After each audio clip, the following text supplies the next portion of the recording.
नमस्कार विद्यार्थ्यांनो, माझं नाव आहे पंकज मते आणि आज आपण सुरू करणार आहोत इयत्ता 9वीतला गणित विषयातला धडा क्रमांक 2 वास्तव संख्या याचा भाग क्रमांक 8.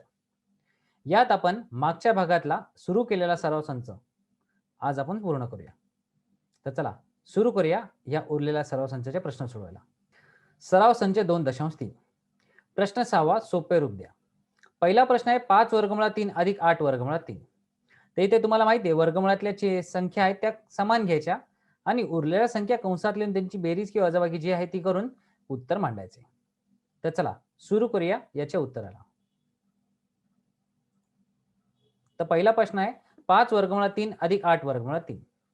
ज्यात वर्गमुळात 3 ही संख्या समान आहे तर आपण 5 आणि 8 यांना एका कंसात घेऊन समान काढले तर हे दोघे एका कंसात येणार आणि त्यांची बेरीज झाली तर उरली 13. तर 13 वर्गमुळात 3 हे आपले म्हणते उत्तर. तर अशा प्रकारे आपण ह्या संख्यांना सोपे रूप देऊ शकतो. दुसरा प्रश्न 9 वर्गमुळात 5 वजा 4 वर्गमुळात 5 अधिक वर्गमुळात 125. आता लक्षात घ्या दोन संख्या वर्गमुळात 5 आहे म्हणजे तिसरी संख्या वर्गमुळात 5 येऊ शकते. त्याची फोड करा तर 25 5 25 असे म्हणजे 25 गुणिले 5 लिहू शकतो. लक्षात घ्या 25 हा खरं तर 5 चा वर्ग आहे तर वर्गमूळ दोघांचे वेगवेगळे लिहिले तर वर्गमुळात 25 गुणिले वर्गमुळात 5 असे आपण लिहू शकतो. आणि वर्गमुळात 25 हा खरं तर 5 चा वर्ग आहे म्हणजे वर्गमुळात 5 चा वर्ग हा खरं तर 5च झाला. मग आपण लिहितो 5 वर्गमुळात 5. आता सगळ्यांमधून वर्गमुळातले 5 जर समान काढले तर काय उरतात 9 वजा 4 अधिक 5 यांना एका कंसात लिहिले आणि त्यांची बेरीज केली म्हणजे 9 अधिक 5 14 14 वजा 4 झाले 10 म्हणजे आपले उत्तर राहील 10 वर्गमुळात 5 इतके. हे झाले आपले उत्तर. आता पुढचा 7 वर्गमुळात 48 वजा वर्गमुळात 27 वजा वर्गमुळात 3. लक्षात घ्या वर्गमुळात 3 आहे म्हणजे या दोन्ही वर्गमुळात 3 येणार. कसे येणार तर पहा 16 गुणिले 3 कारण 16 त्रिक 48 आणि या 16चाही वर्गमूळ वेगळे लिहा 3चाही वर्गमूळ वेगळे लिहा. तर आपण लिहिताना 7 गुणिले वर्गमुळात 16 गुणिले वर्गमुळात 3 लिहिले.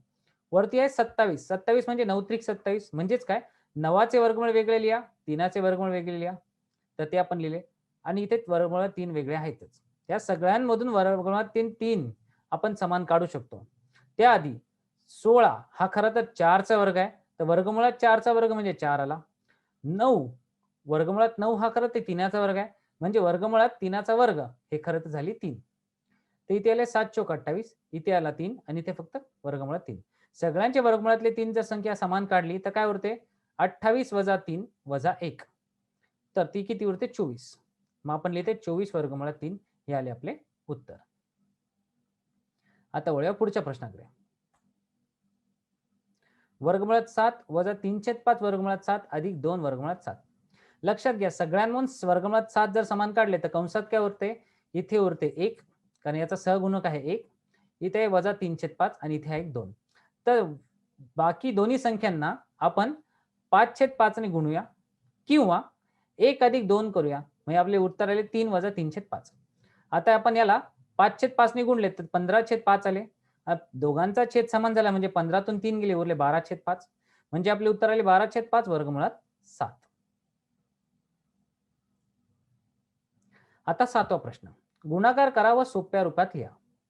तर गुणाकार करा म्हणजे सगळ्यांचे आपल्याला एकत्रच सगळ्यांचा एकत्रच वर्गमुळात लिहायचा आपण प्रयत्न करू. तर पहा 3 वर्गमुळात 12 गुणिले वर्गमुळात 18 ही संख्या आहे. तर आपण एक प्रयत्न करू शकतो की सगळ्यांना वर्गमुळात लिहू शकतो परंतु त्याचा गुणाकार हा खूप मोठा होईल.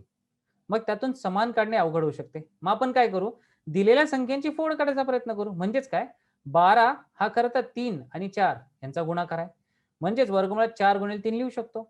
तसेच 18 हा 9 गुणिले 2 चा गुणाकार आहे तर वर्गमुळात 9 गुणिले 2 लिहू शकतो. आता दोघांचे वर्गमूळ वेगळे वेगळे लिहा म्हणजे वर्गमुळात 4 गुणिले वर्गमुळात 3 लिहिले तसेच वर्गमुळात 9 गुणिले वर्गमुळात 2 लिहिले. आता बघा 4 हा खरा तर 2चा वर्ग आहे म्हणजे वर्गमुळात 2चा वर्ग हा आला 2 म्हणून आपण लिहिले 2. तसेच वर्गमुळात 9 हा खरा तर 3चा वर्ग आहे म्हणजे वर्गमुळात 3 हा खरा उत्तर आले 3. आता मग 3 गुणिले 2 गुणिले 3 म्हणजे 3 त्रिक 9 गुणिले 2 आले 18 आणि वर्गमुळात 3 गुणिले वर्गमुळात 2 तर दोघांना एकत्र वर्गमुळात लिहू शकतो म्हणजे 3 गुणिले 2 झाले तर ते आले 6.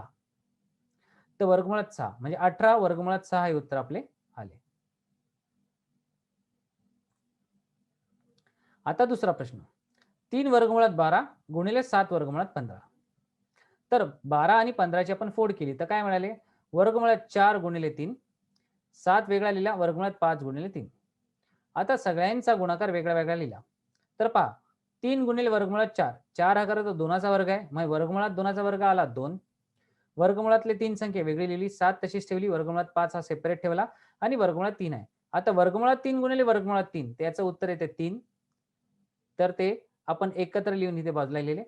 आता वर्गमुळात 5 ही संख्या फक्त एकटी राहिली. या सगळ्यांचा गुणाकार केला तर आपले उत्तर आले 126 आणि वर्गमुळात 5 हे उत्तर उरले. कारण आपल्याला माहिती आहे वर्गमुळात 3 गुणिले वर्गमुळात 3 हे खरं तर 3 येते, किंवा तुम्ही असं लिहू शकता वर्गमूळ सगळ्यांचा समान लिहा, 3 गुणिले 3 येते 9 आणि 9 हा खरं तर 3चा वर्ग आहे, तर वर्गमुळात 3चा वर्ग हा खरं तर 3 येतो. अशा 2 प्रकारे आपण याचे उत्तर काढू शकतो. तर अशा प्रकारे आपल्याला मिळाले या दोन्ही संख्यांचा गुणाकार आला 126 वर्गमुळात 5. आता तिसरा प्रश्न, 3 वर्गमुळात 8 गुणिले वर्गमुळात 5. तर वर्गमुळात 8 आपण कसं लिहू शकतो? 4 गुणिले 2. तर आपण वर्गमुळात 4 गुणिले 2 लिहिले. आता दोघांचे वर्गमूळ वेगळे लिहिले तर वर्गमुळात 4 गुणिले वर्गमुळात 2. आता 4 हा खरं तर 2चा वर्ग आहे, म्हणजेच वर्गमुळात 2चा वर्ग आला 2. त्याचा अर्थ काय? 3 गुणिले 2 लिहिला आणि वर्गमुळात 2 गुणिले वर्गमुळात 5 या दोघांना एकत्र लिहिले तर वर्गमुळात 2 गुणिले 5 आले 10, म्हणजे वर्गमुळात 10 आले आणि बाहेर आले 6. त्याचे उत्तर आले 6 वर्गमुळात 10. तर नेहमी गुणाकार करताना किंवा वर्गमूळ घेताना सगळ्यांचा वेगवेगळा घेत जा. जिथे वर्गमुळाच्या पुढे काही होऊ शकत नाही तर त्या वर्गमुळाला एकत्र येऊन आतल्या संख्यांना आपण गुणून त्याचे रूपांतर एका उत्तरात लिहून ठेवा. प्रश्न 4, 5 वर्गमुळात 8 गुणिले 2 वर्गमुळात 8. आता इथे पहा, वर्गमुळात 8 आणि वर्गमुळात 8 दोन संख्या समान आहेत, म्हणजेच की ह्या दोघांचा वर्गमुळातला गुणाकार आपण वेगळा लिहू शकतो. तर 5 आणि 2 चे वर्गमूळ वेगळ्या लिहा. तर इथे पहा, 5 आणि 2 यांचा गुणाकार वेगळा लिहा आणि वर्गमुळात 8 गुणिले वर्गमुळात 8 ही खरं तर येते 8. मग 5 गुणिले 2 गुणिले 8 आले 80, म्हणजे ह्या सगळ्या संख्येचा गुणाकार आला आपला 80. आता शेवटचा प्रश्न, भागाकार करा आणि सोपे रूप द्या. म्हणजेच काय? वर्गमुळात 98 भागिले वर्गमुळात 2 याला अंशातल्या याला छेदातल्या आणि दोघांचा वर्गमूळ समान करा आणि मग 2 ने 98 ला भागा. तर पहा याचे उत्तर आपण कसे काढले.